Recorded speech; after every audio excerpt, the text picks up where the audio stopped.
ঠাকুরের নিজ মুখে কথিত সাধনা বিবরণ। শ্রীরামকৃষ্ণ নিজে যে সমস্ত সাধনা করেছেন, পরবর্তী সময়ে যখন ভক্তরা তার কাছে আসা শুরু করেছেন বা আসছেন, তখন কোথাও কোথাও কখনো কখনো শ্রীরামকৃষ্ণ তার সাধনার বিষয় উল্লেখ করেছেন। সেই বিষয়গুলি তিনি যদি নিজে না বলতেন, হয়তো আমরা তা জানতেও কোনোদিন পারতাম না। কারণ যে সমস্ত সাধনা তিনি নিজে করেছেন, সে সমস্ত সাধনা সাধারণ মানুষের পক্ষে অত্যন্ত দুষ্কর। কিন্তু শ্রীরামকৃষ্ণ অবলীলায় সেই সমস্ত সাধনা করেছেন, এবং শুধু সাধনা নয়, তিনি সিদ্ধি লাভ করেছেন। এরকম বিভিন্ন সাধনা করে তিনি যে সিদ্ধান্তটি লাভ করেছেন, তা হল সমস্ত মত এবং পথ সত্য। সেই শ্রীরামকৃষ্ণের সাধনার বিবরণ তিনি নিজ মুখে যা ব্যক্ত করেছেন, আজ আমরা সেই অংশটুকুই পড়ব। যেভাবে বর্ণনা দিয়েছেন মাস্টারমশাই, ঠাকুর শ্রীরামকৃষ্ণ কলিকাতায় শ্রীযুক্ত বলরামের বৈঠকখানায় ভক্ত সঙ্গে বসিয়া আছেন।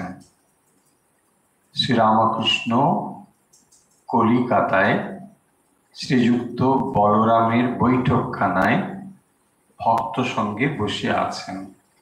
আমরা বুঝতে পারলাম বলরাম বাবুর বাড়িতে, সেখানে তিনি ভক্ত সঙ্গে বসেছেন। গিরিশ, মাস্টার, রাখাল, ক্রমে ছোট নরেন, পল্টু, দ্বিজ, পূর্ণ, মহেন্দ্র মুখুজ্জে ইত্যাদি অনেক ভক্ত উপস্থিত আছেন। ক্রমে ব্রাহ্ম সমাজের শ্রীযুক্ত ত্রৈলোক্য সান্যাল, জয় গোপাল সেন প্রভৃতি অনেক ভক্ত আসিলেন। মেয়ে ভক্তেরা অনেকেই আসিয়াছেন। তাহারা চিকের আড়ালে বসিয়া ঠাকুরকে দর্শন করিতেছেন। মোহিনীর পরিবারও আসিয়াছেন, পুত্র শোকে উন্মাদের ন্যায়। তিনিও তাহার ন্যায় সন্তপ্ত অনেকেই আসিয়াছেন, এই বিশ্বাস যে ঠাকুরের কাছে নিশ্চয়ই শান্তি লাভ হইবে। তো মাস্টারমশাই এখানে একটু বর্ণনা দিয়েছেন, যাতে সেই দিনের অবস্থা বা প্রেক্ষিত আমরা ধারণা করতে পারি বা বুঝতে পারি। মাস্টারমশাই এটি উল্লেখ করে দিয়েছেন। তারপরে তিনি লিখছেন যে আজ পয়লা বৈশাখ, চৈত্র কৃষ্ণা ত্রয়োদশী, 12ই এপ্রিল 1885, বেলা 3টা হইবে। সময় তারিখ উল্লেখের পর মাস্টারমশাই লিখছেন, মাস্টার আসিয়া দেখিলেন ঠাকুর ভক্তের মজলিস করিয়া বসিয়া আছেন ও নিজের সাধনা বিবরণ, নানাবিধ আধ্যাত্মিক অবস্থা বর্ণনা করিতেছেন। মাস্টার আসিয়া ঠাকুরকে ভূমিষ্ঠ হইয়া প্রণাম করিলেন ও তাহার আদেশে তাহার কাছে আসিয়া বসিলেন।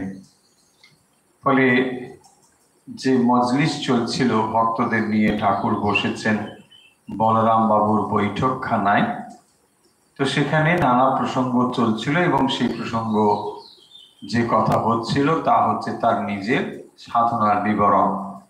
সেই সমস্ত প্রসঙ্গ চলছিল, তখনই মাস্টারমশাই সেখানে এসে ঢুকলেন, এবং তিনি যখন এসেছেন তারপরে প্রণাম করেছেন, এবং প্রণাম করার পরে ঠাকুর কাছে বসতে বলেছেন, তো সেখানে তিনি বসেছেন। এবারে শ্রীরামকৃষ্ণ যে কথা হচ্ছিল সেই কথাতে আবার ফিরে আসছেন।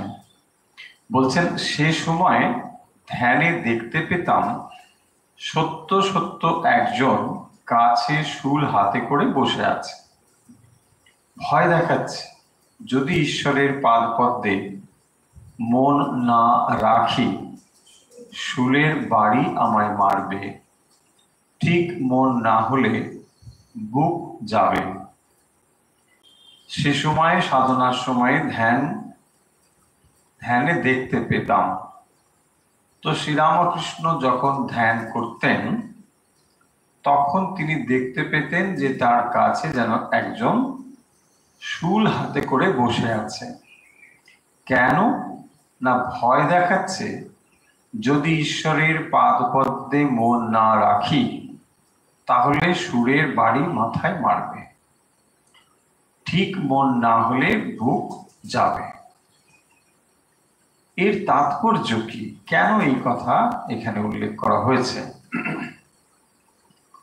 শ্রীরামকৃষ্ণ এই কথাগুলো এখানে এই জন্য উল্লেখ করছেন যে হয়তো আমরা সাধারণ মানুষ ভগবান সম্বন্ধে যে বিশেষ কিছু বুঝি না, সেই সম্বন্ধে একটা ধারণা যাতে হয় বা সাধন ভজনের গুরুত্ব যাতে অনুভব করতে পারি, সেই জন্যে তিনি তার নিজের জীবনের অনুভবের কথা এখানে তুলে ধরছেন। তার নিজের জীবনের সাধন পদ্ধতি বা সাধনের কথা বলতে গিয়ে তিনি যে কথা বলছেন যে তিনি যখন ধ্যান করতেন তখন সেখানে একজন সত্যি সত্যি শূল হাতে করে বসে থাকতো। অর্থাৎ মন যদি ঈশ্বর থেকে অন্যত্র চলে যায় তাহলে সে শূল দিয়ে আঘাত করবে, এইরকম ভাবে সে যেন বসে রয়েছে। এর তাৎপর্য হলো যে শ্রীরামকৃষ্ণ যখন ধ্যান করতেন তার মন আমাদের মতো বাইরে ছুটে যেত, এটা নিশ্চয়ই তাৎপর্য নয়। তাহলে তিনি কেন এই কথা বলছেন? এই কথা বলছেন এই জন্যে যে আমাদের যাদের মন এইভাবে ছুটে যায় তাদেরও এইরকম একজন প্রহরীর মতো কেউ থাকবে যে সর্বদাই লক্ষ্য করছে যে মন বাইরে যাচ্ছে নাকি ভেতরে রয়েছে। সেই প্রহরী যেন ত্রিশূল হাতে তাকে রক্ষা করছেন। ইনি আর অন্য কেউ নয়, স্বয়ং ভগবান। তো ভগবানের কাছে প্রার্থনা করলে তিনি প্রহরী রূপে আমার মনকে বাইরে যেতে দেবেন না। সেই কারণের জন্যেই শ্রীরামকৃষ্ণ এই যে শূল হাতে একজন সত্য সত্য দেখতাম এই কথাগুলোকে এই জন্য উল্লেখ করছেন। কিন্তু এর তাৎপর্য বা এর মানে এই নয় যে শ্রীরামকৃষ্ণ সাধারণের মতো তার মন ধ্যান করতে বসলেই এখানে ওখানে ছুটে যেত, তা যেত না। কিন্তু কেন তিনি এই কথাগুলো বলছেন? যে ভক্তদের সামনে এই কথা তিনি বলছেন তারা সাহস পাবেন, তারা ধ্যান করবার জন্য চেষ্টা করতে পারেন। এবং যখনই এই অবস্থা হবে তখন ওই যে শূল নিয়ে একজন রক্ষা করছেন স্বয়ং ভগবানই রক্ষা করছেন। তাই ভগবানের কাছে স্বয়ং এই প্রার্থনাটি জানালে তখনই এই কাজ হতে পারে। কখনো মা এমন অবস্থা করে দিতেন যে নিত্য থেকে মন লীলায় নেমে আসতো, আবার কখনো লীলা থেকে নিত্যে মন উঠে যেত। এই যে কখনো মা এমন অবস্থা করে দিতেন, তো যেহেতু তিনি মায়ের আরাধনা করছেন, মাকেই তিনি সর্বস্ব সমর্পণ করেছেন, ফলে মায়ের কাছেই তার সবকিছু।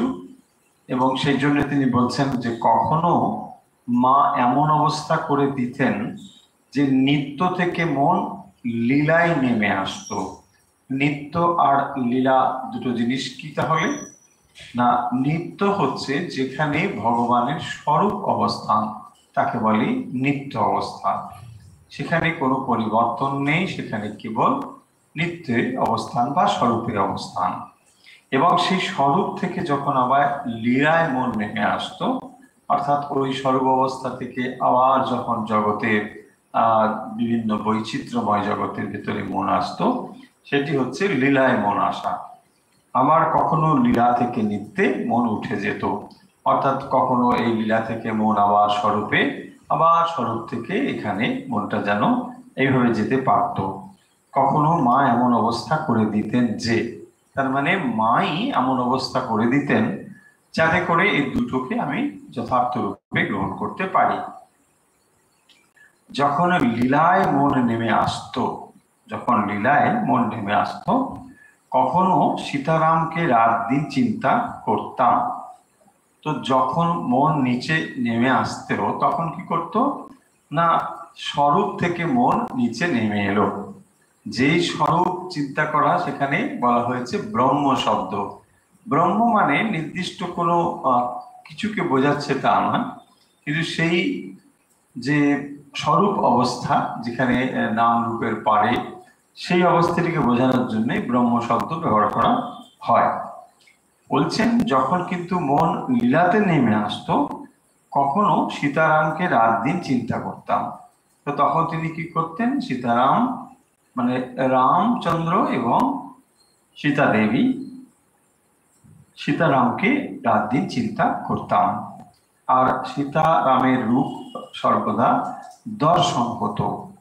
রামলালাকে নিয়ে সর্বদা বেড়াতাম, কখনো নাওয়াতাম, কখনো খাওয়াতাম, আবার কখনো রাধা কৃষ্ণের ভাবে থাকতাম। ওই রূপ সর্বদা দর্শন হতো। আবার কখনো গৌরাঙ্গের ভাবে থাকতাম। দুই ভাবের মিলন, পুরুষ ও প্রকৃতি ভাবের মিলন, এই অবস্থায় সর্বদাই গৌরাঙ্গের রূপ দর্শন হতো।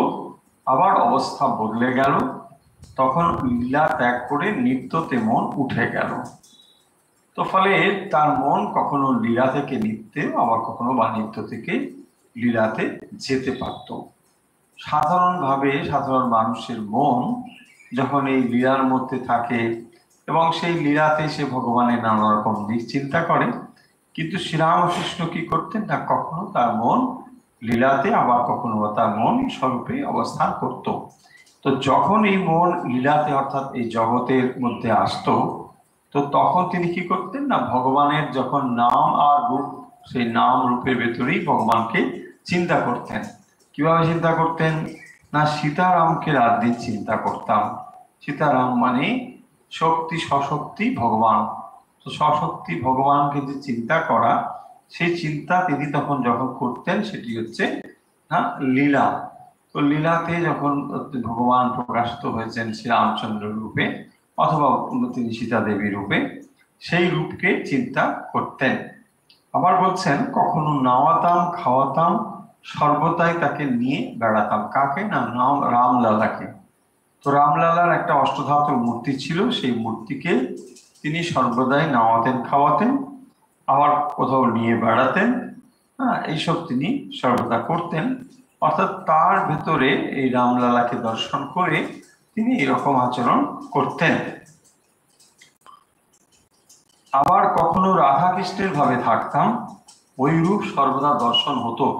আবার কখনো গৌরাঙ্গের ভাবে থাকতাম, দুই ভাবের মিলন, পুরুষ ও প্রকৃতি ভাবের মিলন, এই অবস্থায় সর্বদাই গৌরাঙ্গের রূপ দর্শন হতো। আবার অবস্থা বদলে গেল, তখন লীলা ত্যাগ করে নিত্যতে মন উঠে গেল। সজনে তুলসী সব এক বোধ হতে লাগলো, ঈশ্বরীয় রূপ আর ভালো লাগলো না। বললাম কিন্তু তোমাদের বিচ্ছেদ আছে। তখন তাদের তলায় রাখলাম। ঘরে যত ঈশ্বরীয় পট বা ছবি ছিল সব খুলে ফেললাম। কেবল ওই অখণ্ড সচ্চিদানন্দ সেই আদি পুরুষকে চিন্তা করতে লাগলাম। নিজে দাসী ভাবে রইলাম, পুরুষের দাসী।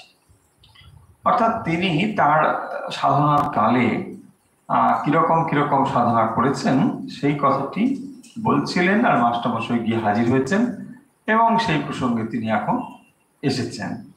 তো সেইটি বলতে গিয়ে বলছেন যখন লীলাতে মন আসতো, তো তখন তিনি কি করতেন না, রামচন্দ্রের চিন্তা করতেন এবং অষ্টধাতুর যে রামচন্দ্রের বালগোপাল মূর্তি, রামলালার মূর্তি, তো সেই রামলালাকে তিনি কি করতেন না, সর্বদা সঙ্গে নিয়ে বেড়াতেন, কখনো খাওয়াতেন বা কখনো নাওয়াতেন। আবার কখনো রাধা কৃষ্ণের ভাবে থাকতেন। তো ফলে এই রামলালের ভাবে যখন ছিলেন তিনি একরকম ভাবে দেখেছেন, আবার যখন রাধাকৃষ্ণের ভাবে থাকতেন তখন সর্বদাই ওই রূপটি চিন্তা করতেন। আবার কখনো গৌরাঙ্গের ভাবে থাকতাম, কখনো গৌরাঙ্গের ভাবে থাকতেন, ওই রকম রূপ সর্বদাই দর্শন হতো। আর দুই ভাবের মিলন, পুরুষ ও প্রকৃতি ভাবের মিলন, এ অবস্থায় সর্বদাই গৌরাঙ্গের রূপ দর্শন হতো।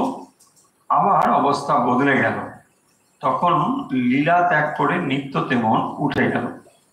সজনে তুলসী সব এক বোধ হতে লাগলো। তাহলে লীলা ত্যাগ করে নিত্যতে মন যখন উঠে যায়, অর্থাৎ নিত্য আর লীলার মধ্যে তখন কোনো তফাৎ থাকে না। সেই জন্য বলছেন যে সজনে তুলসী সব একবোধ হতে লাগলো। ঈশ্বরীয় রূপ আর ভালো লাগলো না, বললাম কিন্তু তোমাদের বিচ্ছেদ আছে, তখন তাদের তলায় রাখলাম। ঘরে যত ঈশ্বরীয় পট বা ছবি ছিল সব খুলে ফেললাম। কেন? ঈশ্বরীয় পট বা ছবি খুলে ফেলার এটি কারণ যে এখন তার মনের ভাবটা বদলে গেছে। সেই ভাব যখন বদলে গেছে সেই অনুযায়ী তার সাধনও হবে, এবং সেই জন্য তিনি ঈশ্বরীয় পট বা ছবি সব খুলে ফেলেছেন। কেবল সেই অখণ্ড সচ্চিদানন্দ, সেই আমি পুরুষকে চিন্তা করতে লাগলাম। সেই যে আদি পুরুষের চিন্তা সর্বদাই করছেন, এবং সেখানে যে রূপ, সেই রূপ চিন্তা কিন্তু চলে যাচ্ছে। অর্থাৎ একদিকে যেমন স্বরূপ চিন্তন, অপরদিকে লীলা চিন্তন। নিজে দাসী ভাবে রইলাম, পুরুষের দাসী। তো অখণ্ড সচ্চিদানন্দ, সেই আদি পুরুষকে চিন্তা করতে লাগলাম, আর নিজে দাসী ভাবে রইলুম, পুরুষের দাসী। নিজেকে তিনি দাসী ভাবে সাধন করছেন। এরপরে যে অংশ, আমি সব রকম সাধনা করেছি। রামকৃষ্ণ বলছেন আমি সব রকম সাধনা করেছি। সাধনা তাহলে কত রকমের? বলছেন 3 রকমের সাধনা, সাত্ত্বিক, রাজসিক আর তামসিক। সাত্ত্বিক সাধনায় তাকে ব্যাকুল হয়ে ডাকে বা তার নামটি শুদ্ধ নিয়ে থাকে, আর কোনো ফলাকাঙ্ক্ষা নেই। আর রাজসিক সাধনে নানা রকম প্রক্রিয়া, একবার পুরস্চরণ, এতবার পুরস্চরণ করতে হবে, এত তীর্থ করতে হবে, এত পঞ্চতপা করতে হবে, তারপরে সেটা হবে। বা যোগ সাধনের জন্য 16 উপাধ্যায়ের পুজো করতে হবে।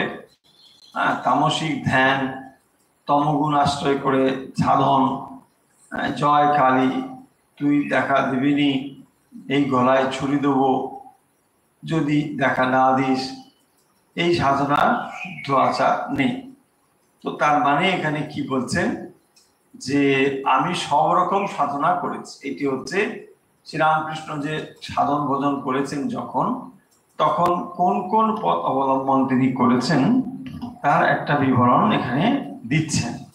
নিজে থেকেই তিনি বলছেন সাধনা 3 রকমের। একটা হলো আস্তিক সাধনা, আর একটি সাত্ত্বিক সাধনা, আর একটি রাজসিক, আর একটি তামসিক।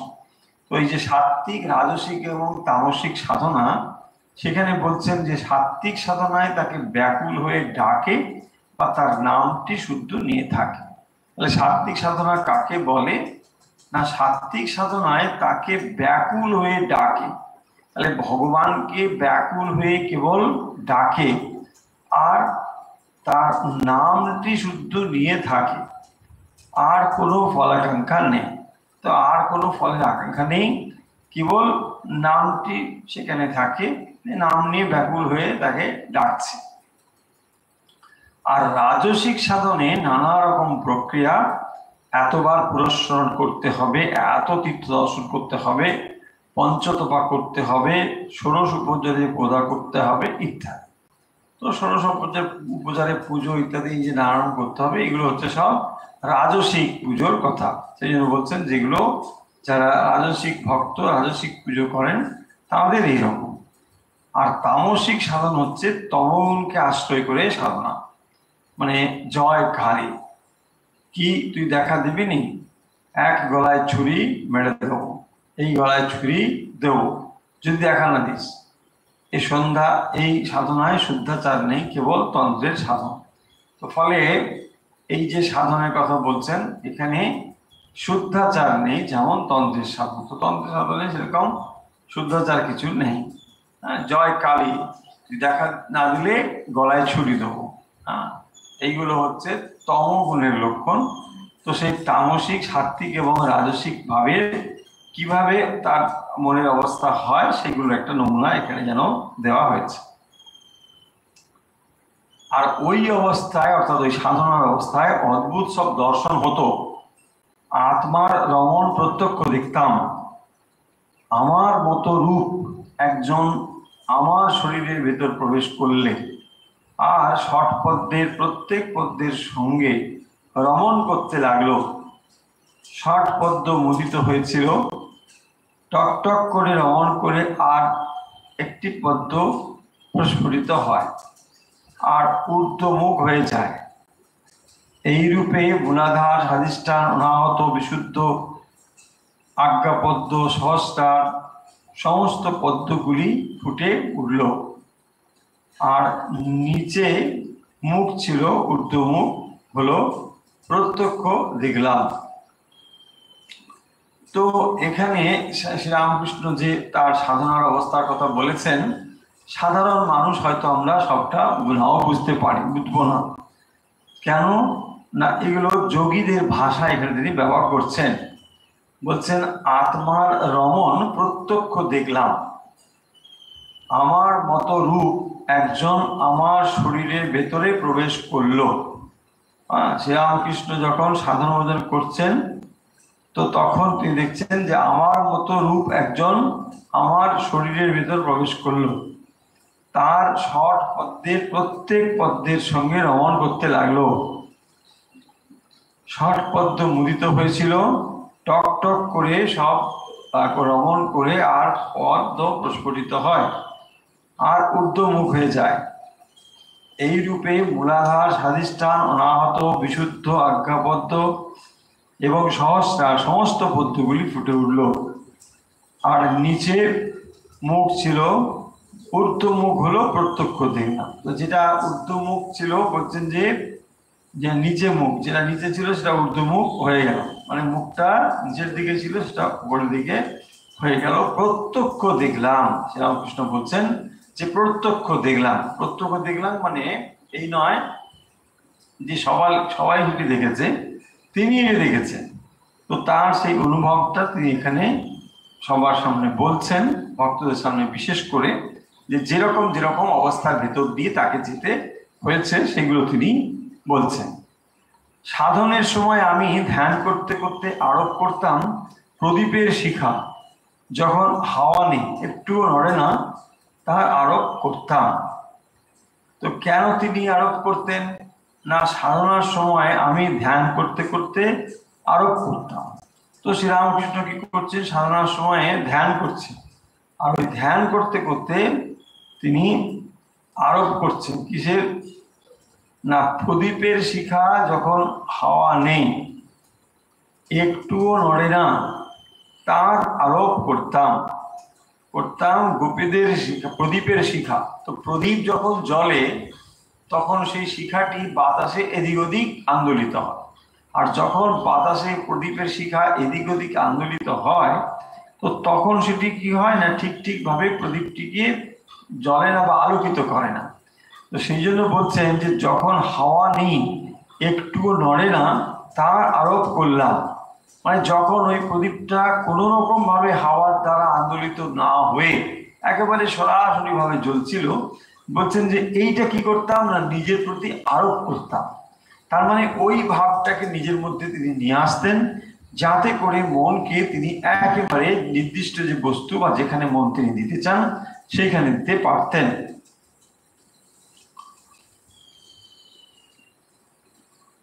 গভীর ধ্যানে বাহ্য শূন্য হয়। একজন ব্যাধ পাখি মারবার জন্য তাক করছে, কাজ দিয়ে বর চলে যাচ্ছে, সঙ্গে বরযাত্রীরা, কত রোশনাই, বাজনা, গাড়ি ঘোড়া, কতক্ষণ ধরে কাজ দিয়ে চলে গেল। ব্যাধের কিন্তু হুঁশ নেই, সে জানতে পারল না যে তার কাজ দিয়ে বর চলে গেল। তো এইসব কথা এখানে শ্রীরামকৃষ্ণ এক্সাম্পল হিসেবে বলছেন যে গভীর ধ্যানে বাহ্য জ্ঞান শূন্য হয়ে যায়। যখন কেউ গভীরভাবে ধ্যানমগ্ন হয় তো তখন তার আর বাইরের কোনো জ্ঞান থাকে না। বাইরের জ্ঞান মানুষের যখন থাকে তো তখন সে কি হয় না, তার যে অর্থ সম্পদ ইত্যাদি গুলো সেগুলোকে সে ব্যবহার করে। বলছে ধনীর গরিব ধ্যানে গভীর ধ্যানে বাহ্য জ্ঞান শূন্য হয়ে যায়। তো যখন গভীর ধ্যানে সে মগ্ন হয় তখন আর বাইরের কোনো জ্ঞান থাকে না। এবং তখন কি হয় বলছেন, একজন ব্যাধ পাখি মারবার জন্য তাক করছে। তো ব্যাধ যখন পাখি মারবার জন্য একেবারে মনকে স্থির করে ফেলে, অর্থাৎ তার যে নির্দিষ্ট বস্তু যেখানে সে তীর চালাবে বা ব্যাধ পাখি মারবার জন্যে, কাজ দিয়ে বর চলে যাচ্ছে, সঙ্গে বর যাত্রীরা। মানে এক একটা উদাহরণ দিচ্ছে শ্রীরামকৃষ্ণ। যেমন বলছেন যে ব্যাধ যখন পাখিকে মারবার জন্য তাক করে তো তখনও যখন তার মনকে একেবারে ওই বস্তুতে সে ঠিক করে রাখে। আবার যেমন বলছেন যে বরযাত্রীর ক্ষেত্রে, মানে কাজ দিয়ে বর যাচ্ছে কিন্তু সে কি করছে না, সঙ্গে বরযাত্রীরা কত রোশনাই বাজনা গাড়ি ঘোড়া চলে গেল কিন্তু ব্যাধের ওদিকে হুঁশ নেই। দেখবেন অন্যত্র শ্রীরামকৃষ্ণ সেই মাছ ধরার কথাও বলেছেন, যে অনেক সময় হয়তো সে কেউ মাছ ধরতে বসেছে আর সেখান থেকে অনেকে যাচ্ছে যাচ্ছে কিন্তু তার দৃষ্টি কেবল সেই ফাতনার দিকে, যেমন বলেছেন। এগুলো সব উদাহরণ দিয়ে তিনি বোঝাচ্ছেন। সে জানতে পারলো না যে কাজ দিয়ে বর চলে গেল, ফলে বর যে চলে গেল এটা সে জানতেই পারলো না। কেন জানতে পারলো না, না সে কেবল ব্যাগ ওই পাখিটিকে মারবে বলে, পাখিটিকে ধরবে বলে সেই দিকে তাক করেছিল। একজন একলা একটি পুকুরের ধারে মাছ ধরছে। তো একজন লোক একটা পুকুরের ধারে মাছ ধরছে, অনেকক্ষণ ধরে ফাতনাটা নড়তে লাগলো, মাঝে মাঝে কাত হতে লাগলো। সে তখন ছিপ হাতে করে টান মারবার উদ্যোগ করছে। এমন সময় একজন পথিক কাছে এসে জিজ্ঞাসা করছে, মহাশয় অমুক বাড়ুজ্যেদের বাড়ি কোথায় বলতে পারেন? তো দেখুন, একজন মাছ ধরবার জন্য বসেছেন ছিপটা নিয়ে, তো খুবই ভালো মাছ ধরবেন। এমন সময় পথিক কাছে এসে জিজ্ঞাসা করছে, মহাশয় অমুক বাণুজ্যেদের বাড়ি কোথায় বলতে পারেন? কোনো উত্তর নেই। এ ব্যক্তি তখন ছিপ হাতে করে টান মারবার উদ্যোগ করছে। পথিক বারবার উচ্চস্বরে বলতে লাগলো, মহাশয় অমুক বাণুজ্যের বাড়ি কোথায় বলতে পারেন? সে ব্যক্তির হুঁশ নেই, তার হাত কাঁপছে, কেবল ফাতনার দিকে দৃষ্টি। তখন পথিক বিরক্ত হয়ে চলে গেল। সে অনেক দূর চলে গেছে, এমন সময় ফাতনা ডুবে গেল আর ওই ব্যক্তি টান মেরে মাছটাকে আড়ায় তুললেন। তখন গামছা দিয়ে মুখ মুছে চিৎকার করে পথিককে ডাকছেন, হে শোনো শোনো। পথিক ফিরতে চায় না, অনেক ডাকাডাকির পরে ফিরলো, এসে বললো, কেন মশাই আবার ডাকছেন কেন? তখন সে বললে, তুমি আমায় কি বলছিলে? পথিক বললে, তখন কতবার করে জিজ্ঞাসা করলুম আর এখন বলছো কি বললে? সে বললে, তখন যে ফাতনা ডুবছিল তাই আমি কিছুই শুনতে পাই নাই। দেখুন শ্রীরামকৃষ্ণ এখানে কতগুলো উপমা দিয়ে আমাদের একটা ধারণা দেবার চেষ্টা করছেন যে আসলে ধ্যান মগ্ন হলে বা যে মন ধ্যানে নিবিষ্ট হয় তার মনের অবস্থাটা কেমন হয়। অর্থাৎ কোনো একটা বিষয়ে যখন সে মনকে স্থির করবার চেষ্টা করছে সেই সময় অন্য আর কোনো বিষয়ে তার মন নেই। হয়তো পরবর্তী সময় সে ইচ্ছে করলে মন দিতে পারে, কিন্তু ওই সময় যখন সে ভগবানের চিন্তা করছে সাধক, বা যখন অন্য কেউ অন্য কিছু করছে, সেই সময় কিন্তু তার কোনো দিকে দৃষ্টি নেই।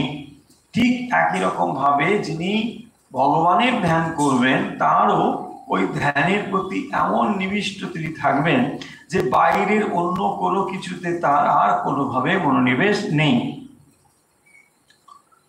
ধ্যানে এইরূপ একাগ্রতা হয়, বলছেন ধ্যানে এইরকম একাগ্রতা হয়। হ্যাঁ, অন্য কিছু দেখা যায় না, শোনা যায় না, স্পর্শবোধ পর্যন্ত হয় না, সাপ গায়ের উপর দিয়ে চলে যায় জানতে পারে না। যে ধ্যান করে সেও বুঝতে পারে না, সাপটাও জানতে পারে না।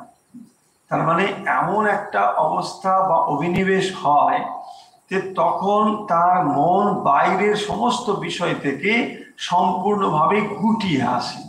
আর যখন এরকম মনের অবস্থা হয়, বাইরের কোনো জিনিস থেকে মন গুটিয়ে নিয়ে আসে, তখন তখন তার কোনো কিছুতে মন না থাকার ফলে সেই জিনিসগুলোর সে উত্তরও তখন জানে না, কারণ সেই বিষয়গুলোতে তার মন তখন আর থাকে না বা নেই বলে।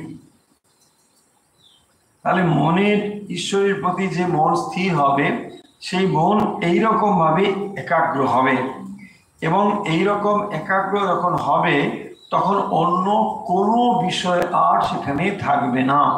হ্যাঁ, এবং যে ধ্যান করে সেও বুঝতে পারে না, আর সাপটাও জানতে পারে না। যদি সে সাপ গায়ের উপর দিয়ে চলে যায়, জানতেও পারে না। এইরকম যে অভিনিবেশ, এখন এই অভিনিবেশ কি একদিনে সম্ভব? একদিনে সম্ভব নয়, কিন্তু ধীরে ধীরে এটিকে অভ্যাস করতে করতে মনের অভিনিবেশ এতটাই গভীর হয় যে তখন সামান্য জাগতিক কোনো বিষয়ের দিকে তখন আর মন থাকে না। জাগতিক কোনো বিষয় তখন আর তার মনকে বাইরের দিকে নিয়ে যেতে পারে না। ফলে শ্রীরামকৃষ্ণ তার যে অভিজ্ঞতা এবং সেই অভিজ্ঞতাগুলি তিনি ভক্তদের কাছে শেয়ার করছেন ধ্যানের বিষয়টিকে বোঝানোর জন্য, যে ধ্যান আসলে ব্যাপারটা কিরকম, ধ্যান করলে কি হয় ইত্যাদি, সেই ব্যাপার বোঝানোর জন্য তিনি এরকম বলছেন যে মনের এরকম একটা গভীর অবস্থা হবে এবং তার ফলে সেটাকে ধ্যান বলে বলা হবে। গভীর ধ্যানে ইন্দ্রিয়ের সব কাজ বন্ধ হয়ে যায় আর মন বহির্মুখ থাকে না, যেন বারবাড়িতে কবাট করল। কি বলছেন না, এই যে কতগুলো কথা শ্রীরামকৃষ্ণ বলছেন, যার থেকে আমরা একটা ধারণা করতে পারি, আমরা একটা বুঝতে পারি যে তিনি কি কথা বলছেন, বা তার সময়ে তিনি সাধন ব্রজ সম্বন্ধে যেভাবে প্রস্তুত হতেন সেই সাধনার বিষয় এখানে তিনি উল্লেখ করছেন। যে গভীর ধ্যানে ইন্দ্রিয়ের সব কাজ বন্ধ হয়ে যায়, মন বহির্মুখ থাকে না, যেন বারবাড়িতে কবাট পড়ল। তো কি হয় না, গভীর ধ্যানে ইন্দ্রিয়ের সব কাজ বন্ধ হয়ে গেল, তখন ইন্দ্রিয়গুলো থাকলেই বা কি, না থাকলেই বা কি, ইন্দ্রিয়গুলোর প্রতি তখন আর কোনো কিছু নেই। তো মন তখন বহির্মুখ থাকে না, যেন বারবাড়িতে কবাট পড়ল। ইন্দ্রিয়ের পাঁচটি বিষয় রূপ রস গন্ধ স্পর্শ শব্দ বাইরে পড়ে থাকবে। অর্থাৎ গভীর ধ্যানে তখন ইন্দ্রিয়ের সমস্ত বিষয়, ইন্দ্রিয়ের সমস্ত কাজ কিন্তু বন্ধ হয়ে যায়। আর তখন কি হয় না, মন বহির্মুখ তখন থাকে না, হ্যাঁ, যেন তখন বারবাড়িতে কবাট করলো। তো তার মানে ওই বারবাড়ির থেকে আর এদিকে যাওয়া যাবে না, ওইদিকে সব বন্ধ হয়ে গেল। ঠিক সেরকম ইন্দ্রিয়ের পাঁচটা বিষয়, মানে রূপ রস গন্ধ স্পর্শ শব্দ, এগুলো তখন কিন্তু রুদ্ধ হয়ে গেল। ইন্দ্রিয়ের বিষয়গুলো আর এখানে কোনো কাজ করতে পারবে না। ধ্যানের সময় প্রথম প্রথম ইন্দ্রিয়ের বিষয় সকল সামনে আসে। তাহলে শ্রীরামকৃষ্ণ তার অভিজ্ঞতার কথা, ধ্যানের সময় কিরকম কিরকম অভিজ্ঞতা, সেগুলোকে তিনি বলবার জন্যই ভক্তদের সামনে এই প্রসঙ্গগুলো তুলেছেন, যাতে করে আমরা খানিকটা হলেও ধ্যান সম্বন্ধে ধারণা করতে পারি। দেখুন, আমরা খুব সাধারণ মানুষ, আমাদের এত ক্ষমতা নেই যে আমরা মনটাকে নিবিষ্ট করলেই সঙ্গে সঙ্গে বিষয়ে চলে যাবে। আমাদের সাধারণ মন কি হয়, ভগবানে খানিকটা মন দেওয়ার চেষ্টা করি, আবার সেই মন নানা বিষয়ে এদিক ওদিক সেদিক চলতে থাকে। তো ফলে এই যে জিনিসগুলো আমরা করছি, এর দ্বারা কি হচ্ছে না, সাধন ভজনের দ্বারা আমরা বা সংসারে সেই অর্থে হয়তো ধরুন সে ভক্তই নয়, নানা রকম কাজকর্ম করছে, নানা কিছু করছে, এই সমস্ত কিছুর ভেতর দিয়ে আসলে ধীরে ধীরে মনকে আমরা ধ্যানের জন্য যেন প্রস্তুত করছি। হয়তো কখনো সজ্ঞানে সেটি হচ্ছে, কখনো বা সেটা অজ্ঞানেই হচ্ছে, কিন্তু তবুও আমরা ধীরে ধীরে মনকে যেন প্রস্তুত করছি, যাতে করে আমরা ভগবানের মনকে নিবিষ্ট করতে পারি বা ধ্যানমগ্ন হতে পারি। দেখুন, এর জন্য আমাদের নানা বিষয় সাহায্য করে, যেখানে শিক্ষা, সভ্যতা বিষয়, এগুলো আমাদের সাহায্য করে। একজন মানুষ হয়তো লেখাপড়া শিখলো, একজন মানুষ নানাভাবে হয়তো নিজেকে উন্নত করবার চেষ্টা করছে, কিন্তু এই সমস্ত উন্নতির পেছন দিয়ে, লেখাপড়া ইত্যাদির ভেতর দিয়ে যে জিনিসটি তার কাছে স্থায়ী রূপ ধারণ করে সেটি হচ্ছে তার মনের একাগ্রতা। ধরুন একজন খুব সুদক্ষ সঙ্গীত পরিবেশন করেন বা সঙ্গীতজ্ঞ, তো এই সঙ্গীতটি তাকে শিখতে গেলেও তাকে কিন্তু গভীরভাবে মনোনিবেশ করতে হয়েছে। সে কিন্তু সেই অর্থে ভগবানের ভক্ত হয়তো নাও হতে পারে, কিন্তু তার ওই সঙ্গীতটি শিখতে গেলে তাকে মনকে নিবিষ্ট করতে হয়েছে, এবং সেই মনকে যখন সে নিবিষ্ট করেছে, মনোনিবেশ করেছে, মনের একাগ্রতা তৈরি হয়েছে, এই মনকে যদি সে ইচ্ছে করে ভগবানে নিয়ে যেতে পারে। তাই যে কোনো কাজের ভেতর দিয়ে দেখবেন মানুষ ধীরে ধীরে সেই সমস্ত মনঃসংযোগ, মনকে স্থির করা, এই সাধনার ভেতর দিয়েই চলছেন। মানে একদিক থেকে বলতে গেলে এরকম বলা যায় যে যে কোনো কাজের ভেতর দিয়ে মানুষ যে যেখানেই থাকুন না কেন, সকলেই কিন্তু সেই পরমেশ্বরকেই খুঁজছেন। নিরন্তর আমরা যেন জন্ম জন্ম ধরে সেই ভগবানকেই অন্বেষণ করছি। সমস্ত কাজের ভেতর দিয়ে, সমস্ত চেষ্টার ভেতর দিয়ে আমরা সারাটা জীবন যেন একটা অন্বেষণের ভেতর দিয়ে চলছি। আপনি হয়তো সেই অর্থে বলবেন যে আমি ভগবানকে ডাকছি না, আমি চাকরি করি, আমি লেখাপড়া শিখেছি, আমি অন্য কিছু করছি। হ্যাঁ ঠিক, কিন্তু আপনিও হয়তো জ্ঞাত বা অজ্ঞাত সারে কোনো একটা জিনিসকে জীবনে খুঁজে চলেছেন। সেই যে আপনার খোঁজা, সেই খোঁজাই কিন্তু একদিন আপনাকে এই পরমেশ্বরের কাছে নিয়ে আসবে। তাই সেই জন্য আমরা এটা বলতে পারি, জ্ঞাত অথবা অজ্ঞাত সারে প্রত্যেক মানুষই কিন্তু সারা জীবন ধরে একটা অন্বেষণ চালিয়ে যাচ্ছেন, খুঁজে যাচ্ছেন। কাকে খুঁজছেন তিনি হয়তো অনেক সময় জানেন না, স্পষ্টভাবে স্বচ্ছভাবে হয়তো সেই ধারণা তার নেই, কিন্তু তিনি খুঁজে চলেছেন। প্রত্যেক মানুষই খুঁজে চলেছেন। কেউ হয়তো এই জন্মে তার দেখা পায়, কেউ হয়তো তার সন্ধান পায়, খানিকটা পায়, আবার কেউ হয়তো পরজন্মে সেখান থেকে তার যাত্রাটা শুরু করেন। ফলে সকলেই কিন্তু খুঁজে চলেছেন। আর শ্রীরামকৃষ্ণ তার অভিজ্ঞতার কথাগুলোকে সেখানে বলছেন এই জন্যে যে তোমার খোঁজা, তোমার অন্বেষণ যাতে একটি সুন্দর পথের দিশা পেতে পারে। কারণ তিনি যে খুঁজেছেন এবং তিনি যেভাবে খুঁজতে গিয়ে যে মনের অবস্থা প্রাপ্ত হয়েছেন, সেই মনটি কেমন সে কথা তিনি এখানে বলছেন। অর্থাৎ একটা এলোমেলো মন নিয়ে মানে অন্বেষণ করা যাবে না। যথার্থ রূপে অন্বেষণ যদি করতে চাও তাহলে মনটাকে এইভাবে তৈরি করতে হবে। কিভাবে তৈরি করতে হবে সেগুলো এক্সাম্পল দিয়ে বলেছেন।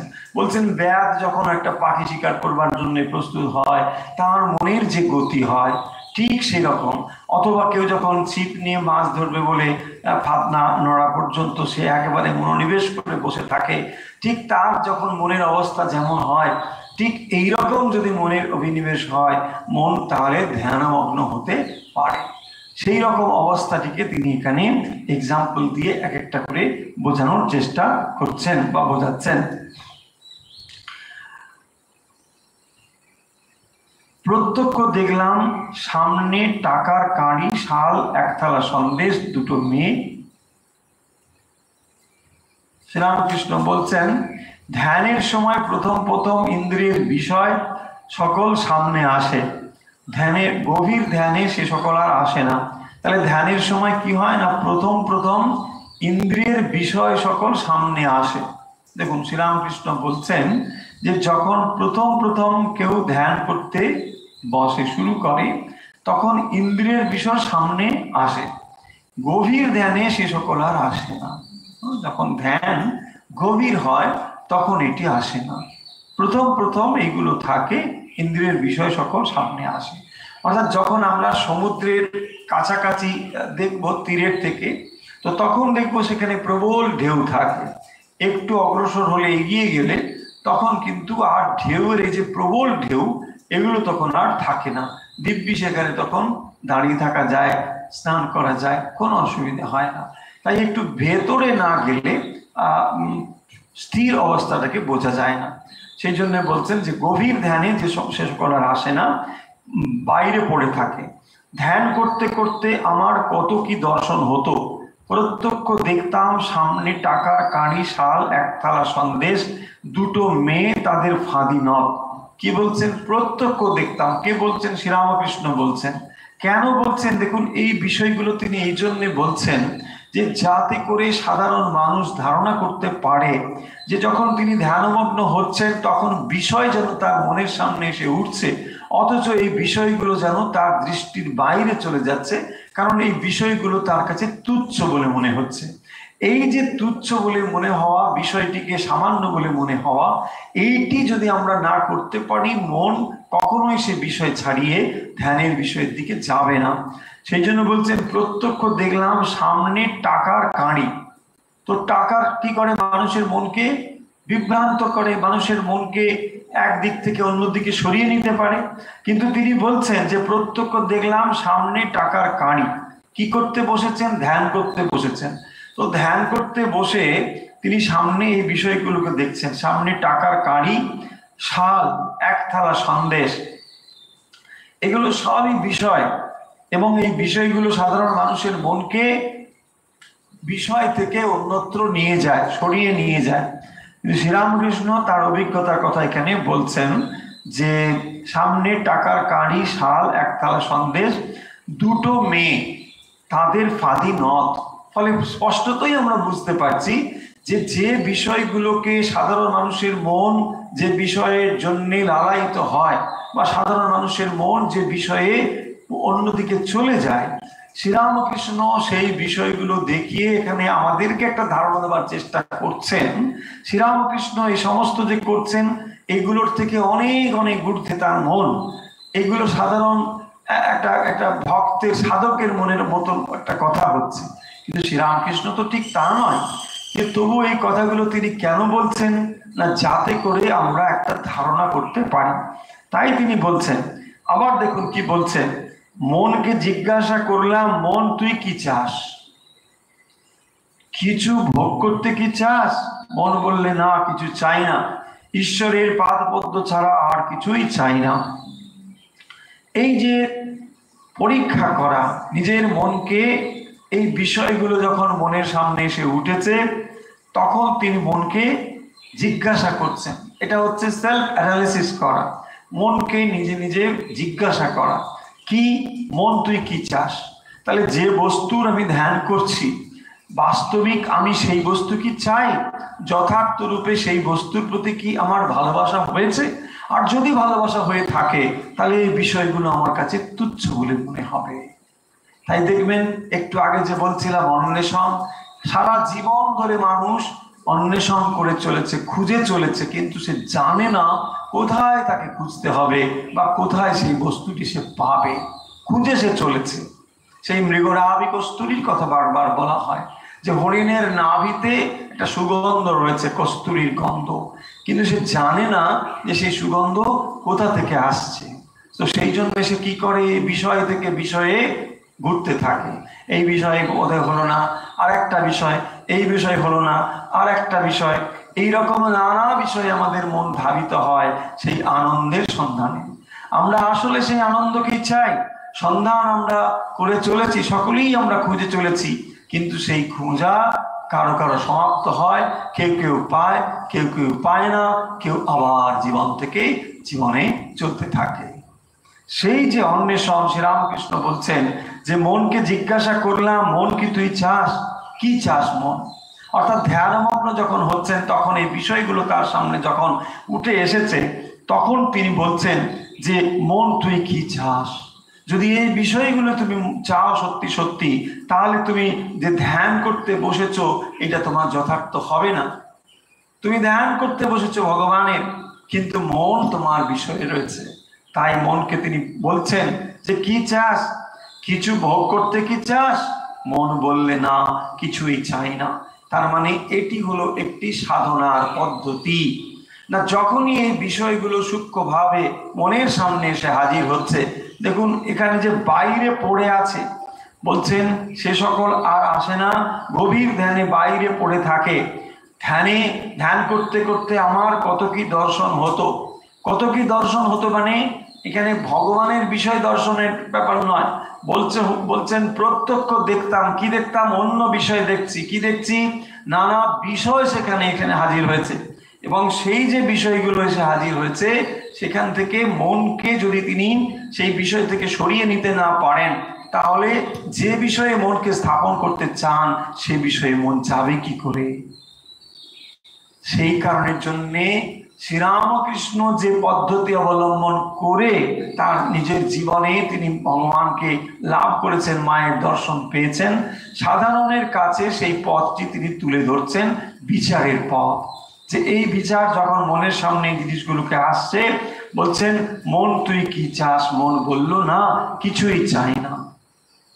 মন এগুলো কিছুই সে চায় না, ঈশ্বরের পাদপদ্ম ছাড়া আর কিছুই চায় না।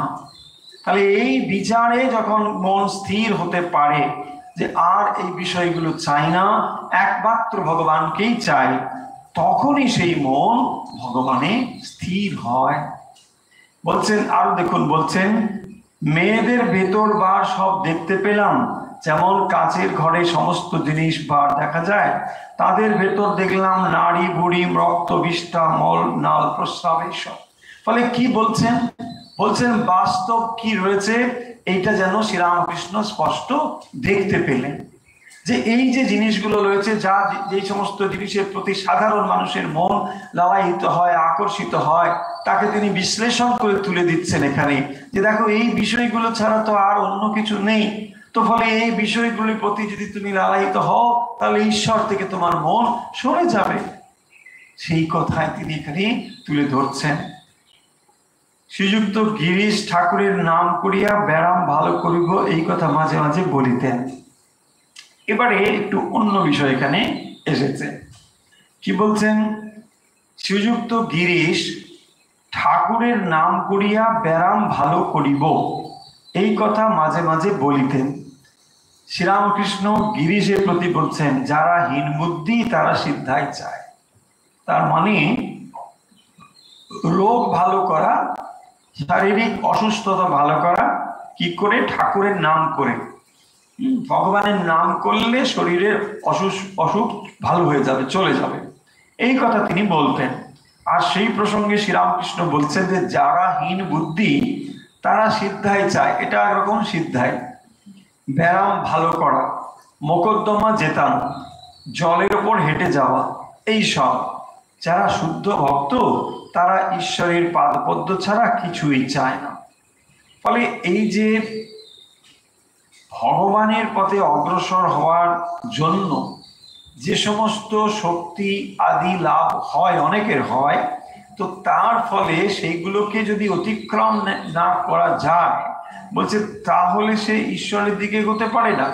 আর যে যথার্থ ভক্ত হবে সে এগুলোকে কিন্তু পরিহার করেই চলবে।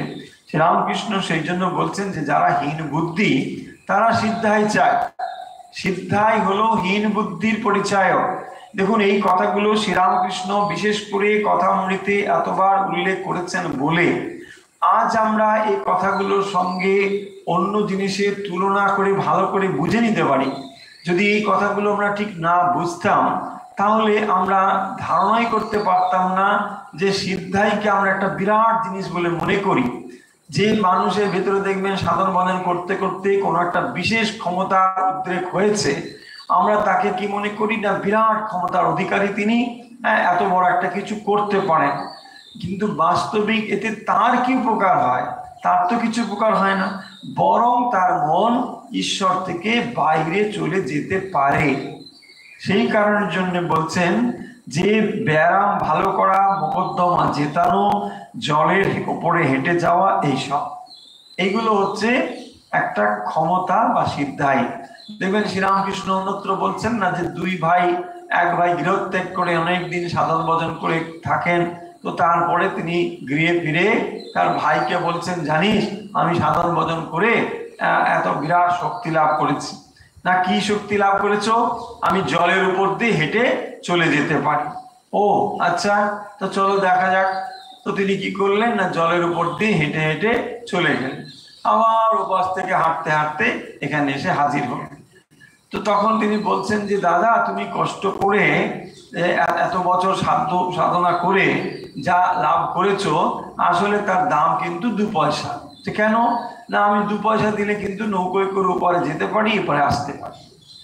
এই গল্প বলে শ্রীরামকৃষ্ণ আসলে বলতে চাইছেন যে যতই আমরা মন এদিকে ওদিকে সেদিকে যা কিছু দিনে ওটাও একরকম মনের ভোগ, কিন্তু যদি সত্যি সত্যি ভগবানের প্রতি ভালোবাসা আসে, একমাত্র ভগবানকে ভালোবাসি, এটাই হবে যথার্থ পথ। তাহলে সাধকের লক্ষ্য বা উদ্দেশ্য হবে একমাত্র ভগবানকে ভালোবাসা, অন্য আর কিছু নয়। সেইটি এখানে উল্লেখ করছেন।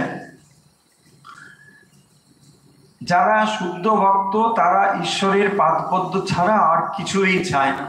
তাহলে শুদ্ধ ভক্ত যারা, একমাত্র তারা ভগবানকেই চান, আর কিচ্ছু তারা চান না।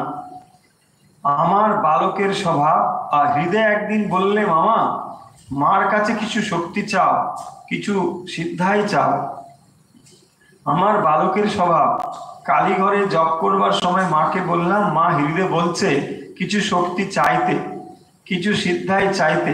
অমনি দেখিয়ে দিলে সামনে এসে পিছন ফিরে উবু হয়ে বসলো একজন বুড়ো বেশ্যা, 40 বছর বয়স, ধামাপোত, লাল পেরে কাপড় পরা, পরপর করে হাঁটছে। তার মানে এটা খুব বুঝিয়ে দিচ্ছেন শ্রীরামকৃষ্ণ যে তার ভাষা দিয়ে, তার অনুকরণীয় ভাষা। এখানে আপনি বলতে পারেন যে এই ভাষাগুলো আমরা ঠিক পরিচিত নয়, এরকম বইতে লেখার এরকম ভাষা, তাতে তার কিচ্ছু এসে যায় না। শ্রীরামকৃষ্ণের মুখে এগুলো কোনোটাই বেমানান নয়, কারণ তিনি একমাত্র মানুষ যে এই কথাগুলোকে তিনি প্রয়োগ করতে পারেন। কারণ তার কাছে দেখবেন যে তিনি বলছেন যে খিস্তি খেউরের যে বর্ণ আর ভগবানের যাকে আমরা মন্ত্র বলি তার যে বর্ণ, তার ভেতরে তার কোনো তফাৎ নেই। ফলে এটা শ্রীরামকৃষ্ণের উপলব্ধ সত্য, তাই তার মুখে এই কথাগুলো মানায়। আমাদের সাধারণ মানুষের মনে হবে এগুলো বোধহয় কোথাও একটা ভব্যতায় আটকাচ্ছে, আমাদের বোধহয় ঠিকঠাক এটা যাচ্ছে না, এরকম মনে হবে এই ভাষাগুলো। কিন্তু শ্রীরামকৃষ্ণ যে এই অর্থগুলো বা শব্দগুলো প্রয়োগ করে যে কথাটা বলতে চাইছেন, আসলে তিনি চাইছেন যে ঋদুদাকে বললেন যে মামা তুমি মায়ের থেকে শক্তি চেয়ে নাও। দেখুন, মাকে চাওয়া আর মায়ের কাছে শক্তি চাওয়া এই দুটো তফাৎ আছে। শ্রীরামকৃষ্ণ মন ঠিক করেছেন মায়ের কাছে ভক্তি চাইবেন, মাকেই তার দরকার, মায়ের শক্তির তার দরকার নেই। এবং এই মায়ের কাছে মাকে না চেয়ে যদি শক্তিকে চাই, তাহলে সেটা কিরকম হবে সেই কথাটি তিনি এখানে এরকম ভাবে ব্যক্ত করেছেন। মানে এটা একটা নিম্ন শ্রেণীর একটা কদর্য জিনিস, সেইটি তিনি বলছেন। তখন হৃদয়কে গিয়ে বললাম, তুই কেন আমার এরূপ কথা শিখিয়ে দিলি, তোর জন্য তো আমার এরূপ হলো। ফলে মা তাকে যে দেখিয়ে দিয়েছেন যে আরে তুই কি চাইছিস, তুই একটা এরকম কদর্য জিনিস চাইছিস। হ্যাঁ, এই জিনিসটি তখন তিনি আরে লজ্জিত হয়ে হৃদয়ের কাছে এসে বলছেন, ইস তুই কি বলছিস। মা বলছেন এটা এইরকমই যে একটা জিনিস। ফলে স্পষ্টতই আমরা এই কথা থেকে বুঝতে পারছি যে সিদ্ধাই সম্বন্ধে শ্রীরামকৃষ্ণের কি ধারণা ছিল। যাদের একটু সিদ্ধাই থাকে তাদের প্রতিষ্ঠা লোকমান্য এইসব হয়। অনেকের ইচ্ছা হয় গুরুগিরি করি, 5 জনে গণে মানে শিষ্য সেবক হয়, লোকে বলবে হ্যাঁ গুরুচরণের ভাইয়ের আজকাল বেশ সময়, কত লোক আসছে যাচ্ছে, শিষ্য সেবক অনেক হয়েছে, ঘরে জিনিসপত্র থই থই করছে, কত জিনিস কত লোক এনে দিচ্ছে। সে যদি মনে করে তার এমনি শক্তি হয়েছে, কত লোককে খাওয়াতে পারে, এইসব ব্যাপার। সেই জন্য দেখুন স্পষ্ট করে বলছি, গুরুগিরি বেশ্যাগিরির মতো। হ্যাঁ, এর থেকে আর কি স্পষ্ট শব্দ হতে পারে। গুরুগিরি, গুরুগিরি মানে তার মানে নিজে এটা একরকম ব্যবসার মতো, ব্যবসা। হ্যাঁ, ভক্তি ভগবানের নামে মানে ভক্তির নামে এটা একটা বিজনেস, ব্যবসা করা। তাতে কি হচ্ছে না, এই যে সিদ্ধায় লোক মান্য হবে, 5 জন লোক আসবে, আমার এত শিষ্য হবে, এই জিনিসগুলোকে বলছেন। যথার্থ গুরুদের কথা বলছেন না, এগুলো গুরুর নামে যেগুলো এরকম গুরু করুকরণ করে বেড়ায় সেই কথাগুলোকে বলছেন। হ্যাঁ, ছাড় টাকা করি, লোকমান্য হওয়া, শরীরের সেবা, এইসবের জন্য আপনাকে বিক্রি করা, এই যে এটা হচ্ছে বিক্রি করা। হ্যাঁ, ব্যবসায়ী ব্যাপার। তাহলে এইরকম গুরুগিরির নামেও ব্যবসা চলে। তো সেই ব্যবসার কথা বলছে। যে শরীর মন আত্মার দ্বারা ঈশ্বরকে লাভ করা যায়, সেই শরীর মন আত্মাকে সামান্য জিনিসের জন্য এরূপ করে রাখা ভালো নয়। একজন বলেছিল স্বামীর এখন খুব সময়, এখন তার বেশ হয়েছে, একখানা ঘর ভাড়া নিয়েছে, ঘুটে রে, গোবর রে, তক্তপোষ, দুখানা বাসন, বিছানা, মাদুর থাকে, আর কত লোক বশীভূত আছে। অর্থাৎ স্বামী এখন একজন বেশ্যা হয়েছে, তাই সুখ ধরে না। আগে সে ভদ্রলোকের বাড়ির দাসী ছিল, এখন বেশ্যা হয়েছে। সামান্য জিনিসের জন্য নিজের সর্বনাশ। দেখুন শ্রীরামকৃষ্ণ কিভাবে এটাকে উল্লেখ করেছেন। তার মানে সত্যি সত্যি যদি যথার্থ গুরু না হয়, তাহলে এটা ব্যবসা ছাড়া আর কিচ্ছু নয়। সেই জন্যে গুরু সাবধান। সাধু সাবধান তো আছেই, গুরু সাবধান। কারণ এখানে স্পষ্ট বোল্ড করে লেখা হয়েছে, গুরুগিরি বেশ্যাগিরির মতো।